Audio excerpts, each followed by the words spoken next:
Yo, what's up mga paps? Good day na naman sa inyo at meron naman tayong bagong project kaya ibabahagi ko na naman yan sa inyo. So gagawa tayo ng ganito.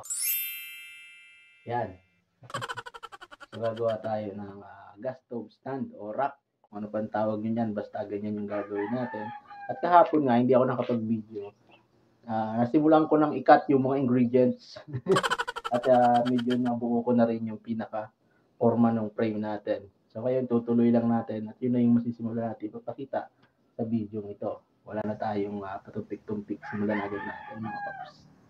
At dahil nga may nasimulan na tayo kahapon, ang gagawin lang natin ngayon is pagdudugtong-dugtungin na natin yung nagawa natin kahapon. Bali yung pinaka-frame sa likod at harap ay nagawa na natin.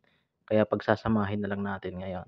Time-lapse lang tayo para mabilis. At disclaimer lang ulit mga paps, hindi ako welder talaga. Aral lang ako sa YouTube at nilakasan ko lang yung loob ko na mag-welding kasi medyo hilig ko din bumuo at mag-DIY nga ng mga gamit-gamit. So, kaya dito sa bahay is karamihan is gawa ko na. So, laking tipid na rin at katulad nito, nagiging sideline ko na rin kasi ito ay pinagawa sa akin ng aking kaibigan. Hindi ko na tinanggihan kasi nang kakadog yun. So, bali ganyan mga paps, bubuuin lang natin yung rack base sa design na katulad nung pinakita ko kanina kasi ganun lang rin naman yung gusto niyang gawin. Simple nga lang daw. At tuyutay lang natin na ginawa to. Bali hindi natin minadali. Pero kung tutusin mga paps, ay kaya itong gawin sa loob ng 1 o 2 days kung dire-diretso. Pero dahil nga meron tayong ibang ginagawa, is tayo-tayo lang natin ginawa. Di naman nagmamadali yung may-ari nito mga paps. So ayan, natapos na natin yung pinaka-frame. Bali dito, ang kulang na lang is yung mga square bar na yan. So yan yung gagawin natin na patungan ng mga tiles. Bali tiles kasi itong ibabaw. Yan yung mga tiles natin. Yang ibabaw, bali 3 layer sila. Kasama na yung pinaka lagyan ng gas stove. So dito naman mga paps is pinakinis na natin. Niride na natin ng granite. Pana kuminis. Sana all. Tapos winilding na rin natin yung mga spot na medyo hindi okay yung pagka-weld. Kasi nga, di naman ako welder. Nobody is perfect. So why practice? Pagkatapos nating i-grind, isinukat ko na yung tiles. So swak na swak. Kinailangan lang natin mag-cut ng tigka kalahati. Kasi yung ibabaw niyan is 2.5 tiles. Yun naman sa baba na 2 is 1.5 tiles. So nilagyan rin din natin dito ng steel matting na magsisilbi namang sabitan ng kung ano-ano.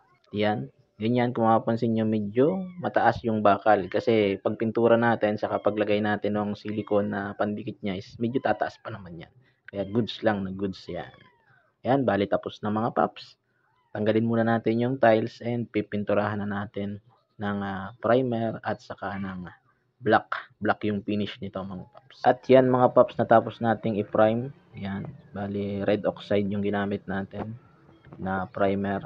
Hindi ko na nakita yung pagpipintura ko. Na-imagine naman na yan kung paano magpintura. Kasi yan, napinturahan na natin ang primer na pula.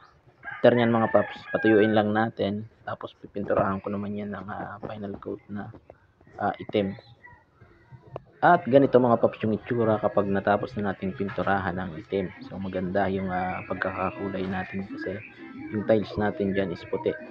So hanggang dito lang muna mga paps ang ibabahagi ko sa inyo. Abangan nyo na lang yung part 2 kung saan ikakabit ko ito mismo dun sa bahay nung may-ari kasi doon natin ikakabit yung tiles. Medyo delikado kasi kung ibibiyahe natin na nakakabit na yung tiles mga paps. Baka magka-problema pa tayo. So yun mga paps. Bye!